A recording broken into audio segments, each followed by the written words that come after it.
From the brink. I wanted to die at 13. Now I lead a girls' support group. Chapter 1, The Weight of 13. Willow Creek, California, 1999. The year I turned 13, the world seemed to shrink to the confines of my bedroom, a small, suffocating box in the suburbs of Northern California. Outside, the sun always shone, mocking the darkness that had taken root inside me. I was Olivia Hayes, and by all outward appearances, I was just another quiet, unremarkable middle schooler. But inside, I was screaming. It wasn't one dramatic event that pushed me to the brink. There was no sudden tragedy, no obvious trauma. It was a slow, insidious creep of hopelessness, a heavy blanket woven from 1,000 tiny threads. The relentless pressure to be perfect in school, the constant comparisons with my seemingly flawless older sister, Sarah, the casual cruelties of middle school cliques, the overwhelming sense of being invisible, unheard, unwanted. My parents, loving and well-meaning, were busy with their own lives, their own stresses. They saw a quiet child, not a child drowning. The girls in my class, once playmates, had morphed into a bewildering, judgmental horde. Their whispered conversations, their knowing glances, their sudden exclusions, each was a tiny shard of glass, embedding itself deeper into my fragile psyche. I wasn't pretty enough, not smart enough, not cool enough. My clothes were wrong. My hair was wrong. My laugh was wrong. Everything about me felt wrong. I started withdrawing. My grades, once effortlessly high, began to slip. I stopped eating. Then I ate too much. Sleep became a battle, a desperate escape from the waking nightmare, or an agonizing period of churning thoughts. The world outside my window, vibrant and full of life, felt distant, unattainable. The joy I once found in reading, in drawing, in simply being, evaporated, replaced by a dull, persistent ache. The only place I felt any semblance of control was in the silence of my own mind, a dangerous echo chamber where dark thoughts grew unchecked. I started researching, not for school projects, but for ways to escape. Websites on forums, buried deep in the nascent internet of 1999, hinted at methods, at finality. The idea of simply ceasing to exist, of the pain just stopping, became a seductive whisper in my ear. It promised peace, an end to the suffocating inadequacy. I remember one particular afternoon. It was October. My birthday had just passed, making me officially 13.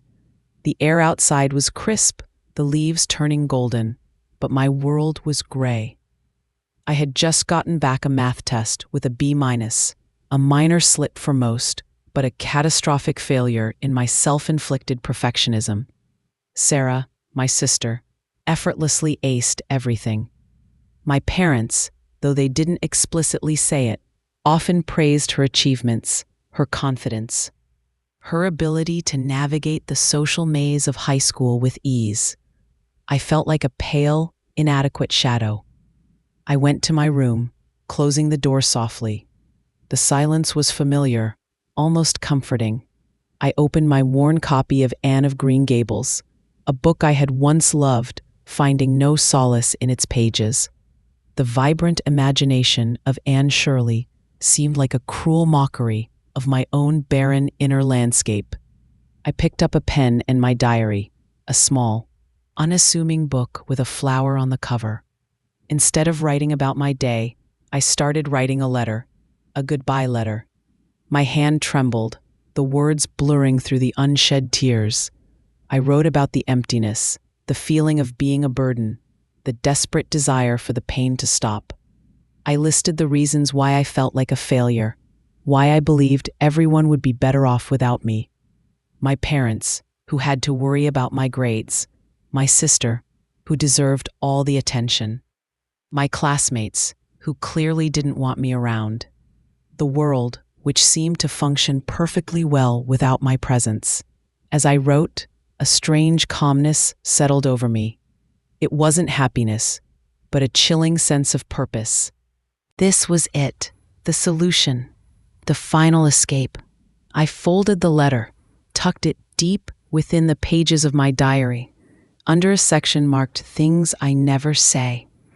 I remember looking out my window at the setting sun, painting the sky in hues of orange and purple.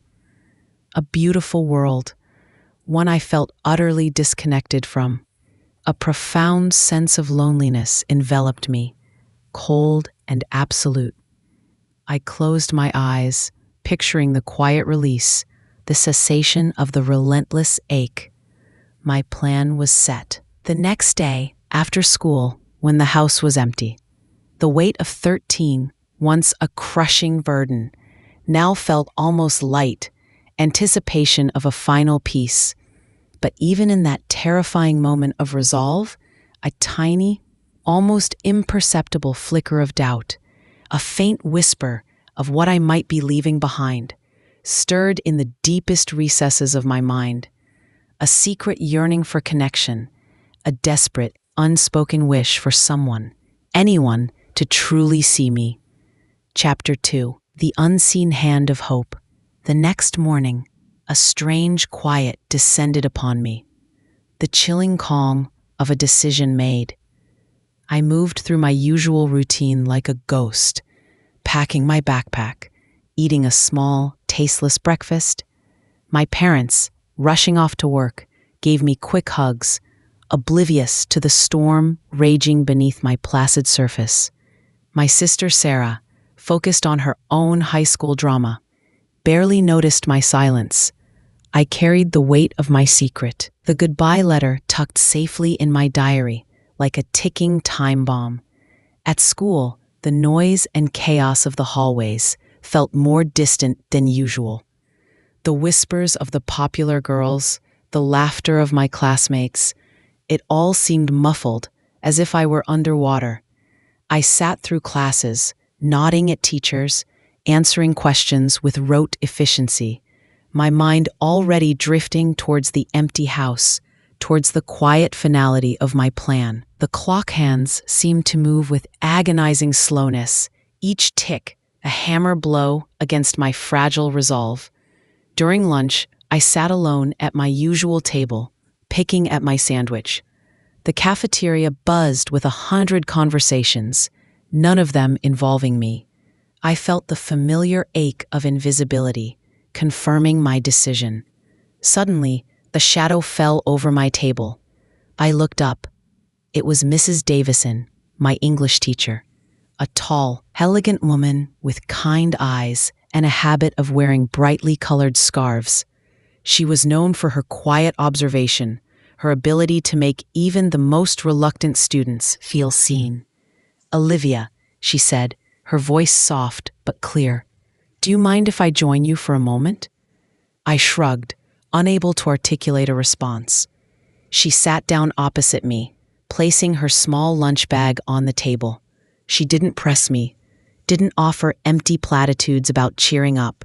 She simply sat there, eating her apple, observing me with a quiet, patient gaze. After a few moments of comfortable silence, she spoke.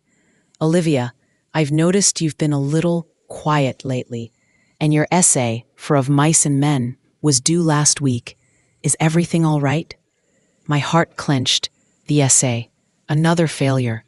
I just haven't felt well, Mrs. Davison," I mumbled, avoiding her gaze. "I understand," she said, her voice gentle. "Life can be overwhelming sometimes, can't it? Especially at your age." She paused, then continued. "But you know, your writing, Olivia, it's extraordinary. Even your short assignments, the way you choose your words, the way you observe the world, you have a remarkable talent for expression. Your Diary of Anne Frank reflection piece, for example, it was profoundly insightful. You see things others don't." My head snapped up. Profoundly insightful. No one had ever described my writing that way. No one had ever truly seen my voice. A tiny, almost imperceptible crack appeared in the thick wall I had built around myself.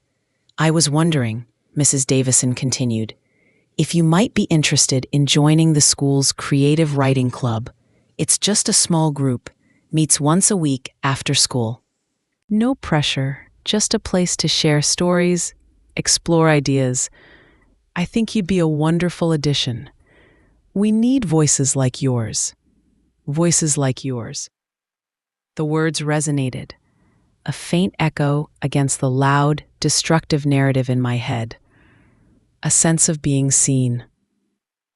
Truly seen for the first time in what felt like forever. It wasn't about grades or popularity or fitting in. It was about my voice, my inner world. "We're meeting today, actually," she added, her eyes twinkling gently. "Just for an hour. No obligation, of course. Just come, listen, if you like." The invitation hung in the air, a lifeline. The after-school plan, the finality, seemed to waver just for a moment. A tiny seed of curiosity, a flicker of something other than despair, began to stir. I didn't answer immediately.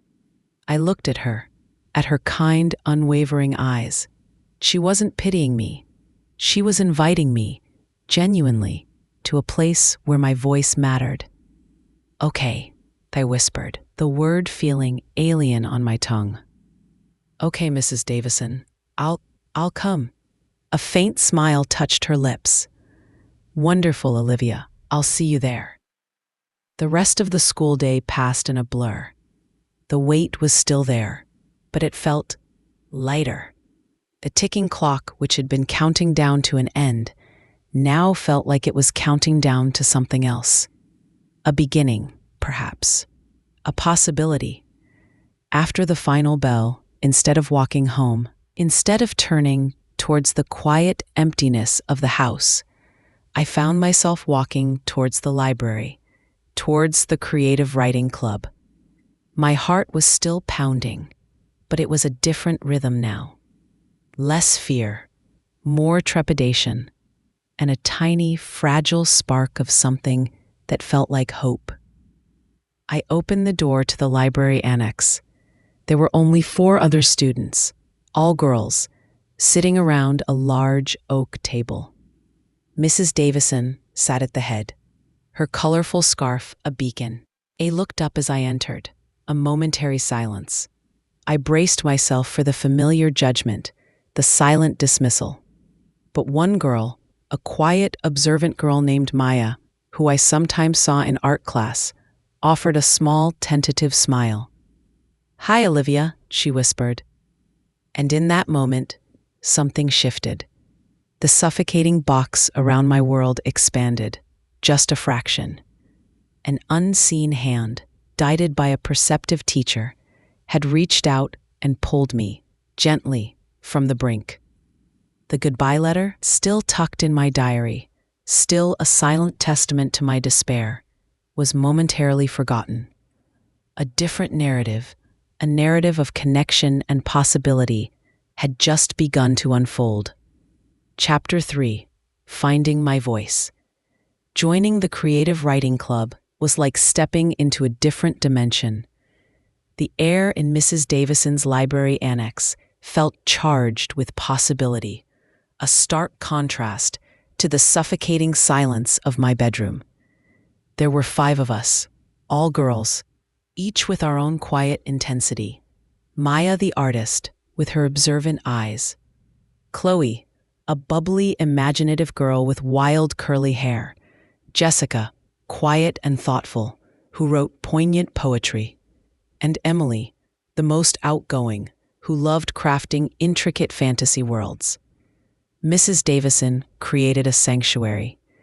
There was no judgment, no pressure, just an unspoken invitation to share, to explore, to simply be. We wrote about everything: our dreams, our fears, the mundane details of our lives, the fantastical worlds in our imaginations. We read our pieces aloud and listened, truly listened, to each other. The first few weeks, I was hesitant. My voice, both literally and figuratively, felt rusty, hesitant, burdened by months of silence. I mostly listened, absorbing the words of the other girls, the gentle encouragement of Mrs. Davison. But slowly, tentatively, I began to write again. Not about the darkness, not about the despair, but about the world as I truly saw it. The intricate patterns of sunlight through leaves, the subtle shifts in human emotion, the stories hidden in everyday objects. Mrs. Davison's words, "You see things others don't," became a mantra, a quiet permission to explore my unique perspective. My first piece, a short story about a lonely star searching for its constellation, was terrifying to share. My hands trembled as I read it aloud, my voice barely a whisper. But when I finished, the silence wasn't judgmental. It was thoughtful. "Olivia," Maya said, her eyes soft, "that was beautiful and so sad." Chloe nodded, her curly hair bouncing. It made me feel like I was really floating in space, and Mrs. Davison smiled, a genuine, affirming smile. "You have a way with words, Olivia, a profound empathy. Keep writing." That simple affirmation, given freely and without expectation, was a powerful antidote to the years of self-doubt. It was a lifeline.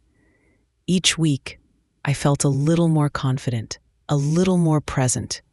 The act of writing, of pouring my internal landscape onto paper, became a release, a way to process the tangled emotions that had threatened to consume me. The darkness hadn't vanished, but it had found an outlet. It had found a voice. My grades started to improve, not because of a conscious effort, but as a natural consequence of a mind that was no longer suffocated. I began to engage in class discussions, my observations, once hidden, now finding expression. The girls in the club became my constellation. We weren't a clique, we were a supportive, creative unit. We shared our struggles, our triumphs, our dreams. We saw each other, truly saw each other, beyond the superficial judgments of middle school. One afternoon, a few months into the club, Maya approached me after a meeting. "Olivia," she said, her voice hesitant, I found something." My heart pounded. Had someone found my diary? The goodbye letter? She held out a small, unassuming notebook. Not my diary. It was hers. I used to write in this," she confessed, her voice barely a whisper. "Before I joined the club, about feeling invisible, about not wanting to be here anymore." She opened it to a page filled with frantic, despairing words, similar to my own, similar to the thoughts that had tormented me. "I don't write in it anymore," she said, looking up, her eyes bright with unshed tears. "Because of the club, because of you. Seeing you share your stories, seeing Mrs. Davison believe in us, it made me realize I wasn't alone. That my voice mattered, that I could find a way through." A profound wave of connection washed over me. I wasn't just healing myself. My healing was helping others. My vulnerability, once a source of shame, had become a source of strength, a bridge to connection. I looked at the notebook, then at Maya. "Thank you for sharing this with me, Maya," I said, my voice thick with emotion. "You're not alone. We're not alone." The Creative Writing Club became more than just a place to write. It became a crucible of healing, a safe space where vulnerabilities were embraced and shared stories became a balm for wounded souls. Mrs. Davison, with her quiet wisdom and unwavering belief in each of us, was our anchor. She didn't just teach us about literature, She taught us about self-worth, about the power of empathy, about finding light in the darkest corners. Slowly, painstakingly, I began to unravel the tangled threads of my own despair. The darkness didn't disappear overnight, but it lost its suffocating grip. I learned to recognize the subtle whispers of hopelessness and to counter them with the steady, affirming voice I had found within the club. My parents, noticing the gradual shift in my demeanor, the return of my laughter, the renewed spark in my eyes, began to ask questions.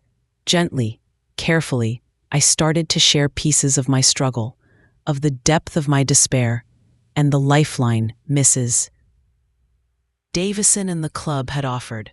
They listened, heartbroken, but also immensely relieved, showering me with the love and support I had unknowingly craved. The goodbye letter, still tucked in my diary, remained unread by anyone else. It became a powerful reminder of how far I had come, a silent testament to the resilience of the human spirit. I had wanted to die at 13, but a perceptive teacher, a supportive community of girls, and the transformative power of finding my voice had shown me a different path. A path towards connection, towards healing, towards a life brimming with the very purpose I had once believed I lacked. I was no longer just surviving. I was thriving, nurtured by the unexpected sanctuary I had found, and the profound realization that my story, however painful, had the power to illuminate the path for others. Chapter 4. From Survivor to Guide. The Creative Writing Club was the pivot point, the place where the tide turned. I didn't just survive, I began to truly live again.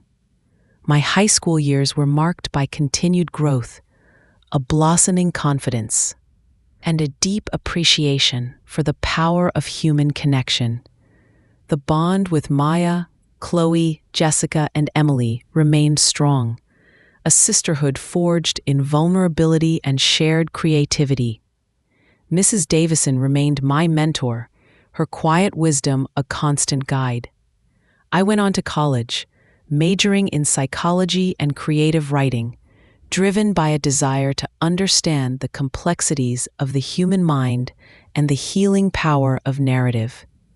My personal experience, once a source of deep shame, became a wellspring of empathy, fueling my academic pursuits. I volunteered at local crisis hotlines, listening to voices filled with despair, recognizing the echoes of my 13-year-old self. After graduating, I worked for a few years in nonprofit organizations focused on mental health advocacy for young people. I saw firsthand the persistent struggles faced by adolescents, the pressure, the social anxieties, the pervasive feeling of inadequacy amplified by the relentless, curated realities of social media, a landscape far more complex than the early internet I had navigated.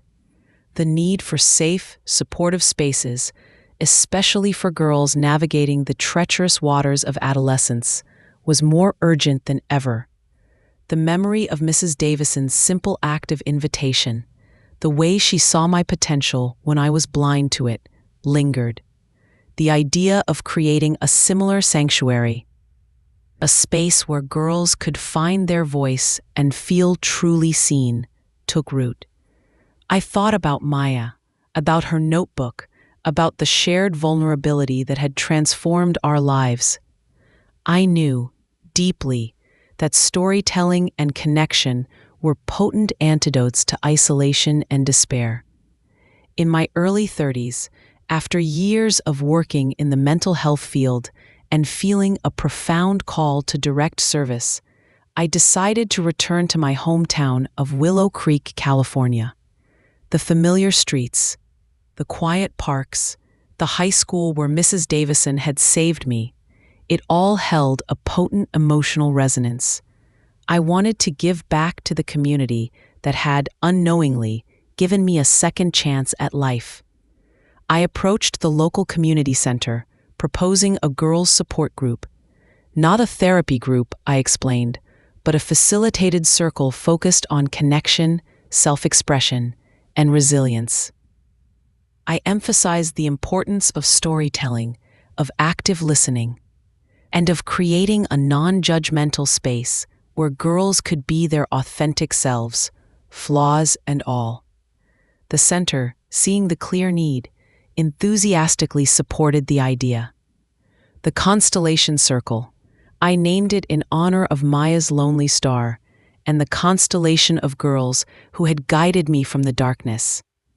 We started small, just 5 girls initially, aged 12 to 15, meeting once a week in a cozy room at the community center. Some were quiet, withdrawn, eyes downcast, echoing my 13-year-old self. Others were outwardly defiant, masking their vulnerability with bravado. Each carried their own unseen burdens.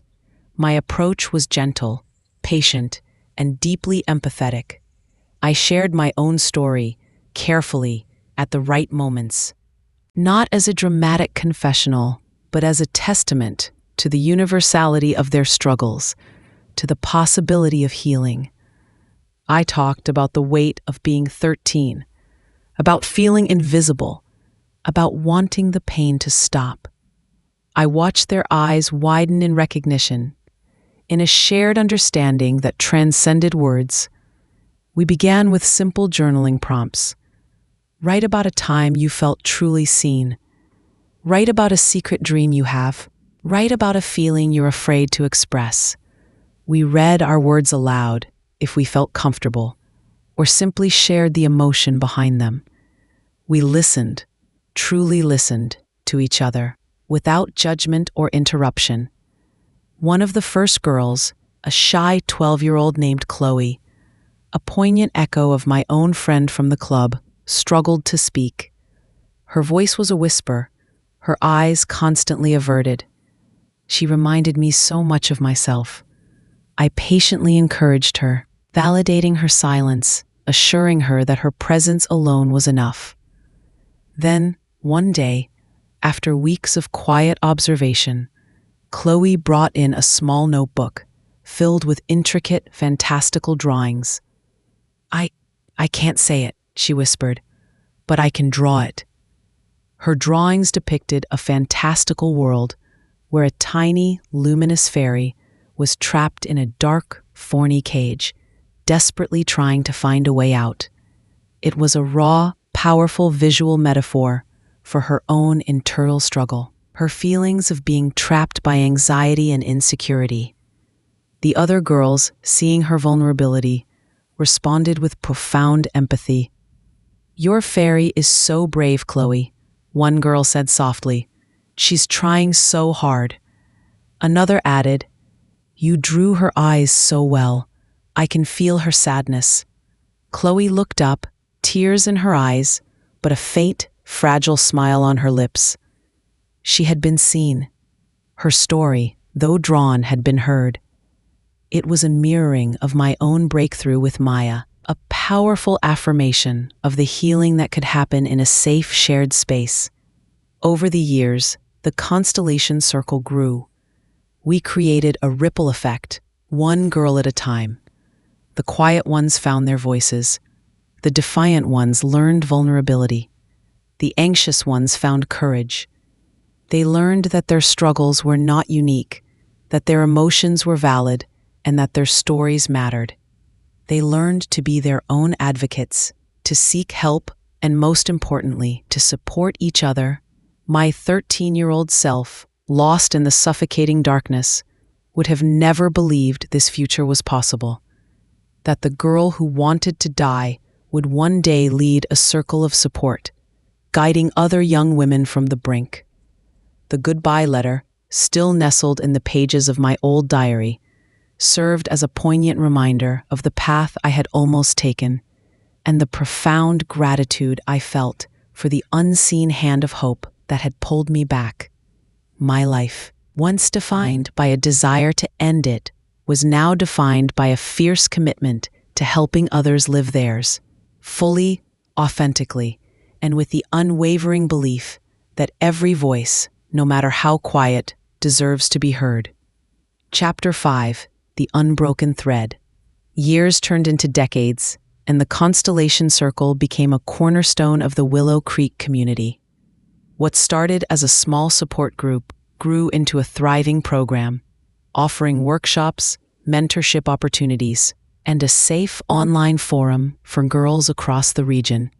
My personal story, once a painful secret, became the foundation of my advocacy, a living testament to the transformative power of connection and empathy. The girls who came through the Constellation Circle were diverse, each bringing their unique challenges: body image issues, cyberbullying, academic pressure, family struggles, anxiety, depression. But the core need remained universal: to feel seen, heard, and valued. I structured the sessions around creative expression, writing, drawing, music, even movement, to help them articulate their internal worlds, just as Mrs. Davison had done for me. My mentor, Mrs. Davison, now retired, remained a close friend and a silent, wise presence in my life. She often attended our annual Constellation Circle celebration, her eyes brimming with pride as she watched the confident young women, many of whom had once been lost and struggling, share their stories and inspire others. "You truly found your calling, Olivia," she would tell me, her voice soft. "You've turned your pain into purpose, and that's the most profound alchemy of all." My friend from the original writing club became a co-facilitator of the Constellation Circle, bringing her artistic talent and compassionate spirit to the group. She worked with the girls on visual journaling, helping them express emotions that words sometimes failed to capture. Our shared past, our parallel journeys from despair, strengthened our bond and deepened our commitment to the girls we served. My own family continued to be my rock. My sister, Sarah, now a successful architect, often volunteered her time designing inspiring spaces for our workshops. My parents, still heartbroken by the realization of my teenage struggles, were my fiercest cheerleaders, supporting the circle financially and emotionally. They saw the tangible impact of the work, the lives being transformed, and it brought them immense joy. My daughter, Lily, who I mentioned in earlier stories, was now in her early 20s, a graphic designer like her aunt Olivia, and a powerful advocate for mental health, shaped by her own experiences. She often spoke to the older girls in the circle about resilience and reclaiming one's narrative, drawing from her own harrowing journey with Whispering Pines. The threads of our family's challenges and triumphs continued to weave together, creating a rich tapestry of strength and healing. The landscape of mental health for young people continued to evolve. Social media, while a source of connection, also brought new pressures and anxieties. I became a vocal advocate for digital literacy and healthy online habits, working with schools and parents to equip young people with the tools to navigate the complex digital world without losing their sense of self. I shared my own story of finding solace offline in real human connection long before the age of smartphones, emphasizing the enduring power of genuine relationships. The work was never easy. There were days filled with heartbreaking stories, moments of frustration, the constant awareness of the immense struggles young people faced. But then there would be a breakthrough, a quiet girl finding her voice for the first time, a troubled teen expressing a glimmer of hope, a defiant girl allowing herself to be vulnerable and ask for help. These moments fueled my spirit, reminding me of the profound privilege it was to walk alongside these girls on their journeys. I still kept my old diary, the one with the goodbye letter, tucked away in a safe place. I rarely read the letter itself, but sometimes, on challenging days, I would open the diary, touch its worn pages, and remember the girl I once was, the 13-year-old me, lost and desperate, who truly believed there was no other way out. It served as a powerful, humbling reminder of the darkness I had faced and the incredible distance I had traveled.